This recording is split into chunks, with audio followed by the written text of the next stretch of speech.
If you're watching this video, then you survived the Civil War of January 6th, 2021. What a crazy time.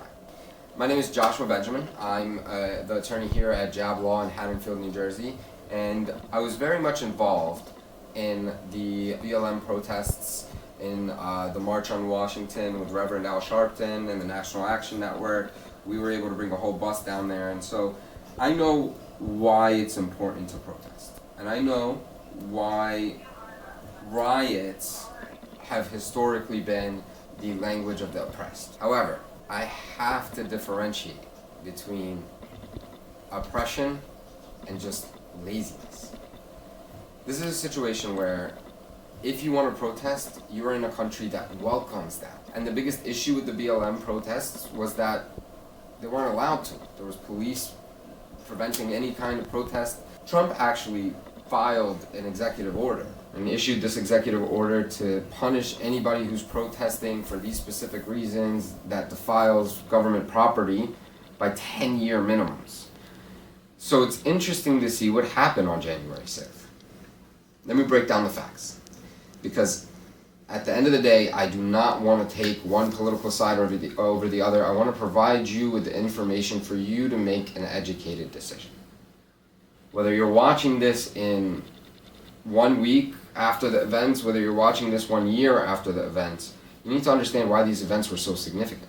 Let's take a quick flashback. Before the actual storming of the Capitol building, there was a rally. And that rally had Trump speaking at it, and Trump had this to say. We will never give up. We will never concede. It doesn't happen. You don't concede when there's theft involved.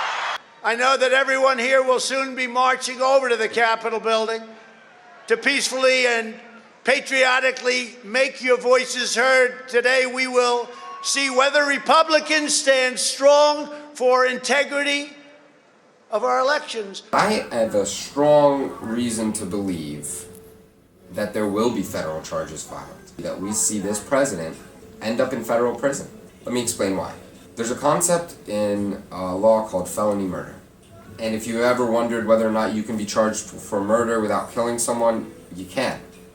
If you're committing a felony, any felony under the sun, whether it's a 4th degree felony, 1st degree felony, and in the course of that felony someone is murdered or someone dies, the prosecutor is permitted to charge you with something called felony murder, or a murder that occurred in pursuance of a felony. The actions of Trump immediately before the rioters stormed the Capitol building can fall under the category of inciting a riot. If someone presses federal charges for inciting a riot against Trump, all 4 people who lost their lives can elevate this case from a basic inciting a riot case to now felony murder. It's crazy to think that the biggest piece of news from January 6th was not the riot. The craziest piece of news is the Senate went blue for the first time in a very, very long time.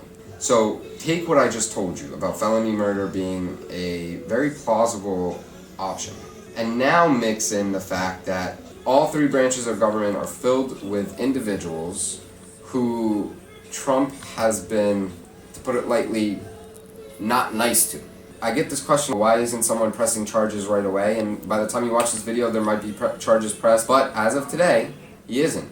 And I don't think he will be, to be honest, because of presidential immunity. Because it has protected him from several lawsuits in the past while he was president. Several lawsuits weren't able to be brought up against him because presidential immunity. However, he stops becoming president on January 20th. So, as of right now, it's early in January, first few weeks, few days right after the riots, and everything is settling down, but these are just some points to keep in mind as you hear the news moving forward. I'm only here to discuss about legalities. Legally, he's vulnerable to federal charges. You got Nancy Pelosi saying if no one's gonna invoke the 25th Amendment, then we're gonna impeach. And she does have the right to impeach, you know? It's in her power to pull this up to vote and see where the House and the Senate decide to vote on it. We don't know much about the situation because we weren't there, but we know a few things. And because of social media, a lot of things that, certain people wouldn't want us to know has become available for the masses. What I'm telling you is this. Try not to be resting in extremes. Try to be understanding of the other side. I know it's very difficult to do. But instead of judging, try to learn. We absolutely have to stop picking fights with our brothers and start picking fights with the problems, right? In this situation, Joe Biden will be our president. On January 20th, he will take his oath and he will lead this country. I pray that he leads the country in good. No matter how you feel about the insurrection that happened on January 6th, please understand, the country itself needs unity. Try to show love.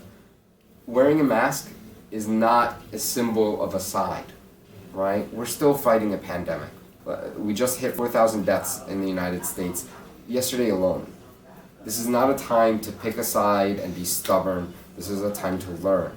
If you feel obliged to join a protest, make sure it is organized. Make sure it is appropriate.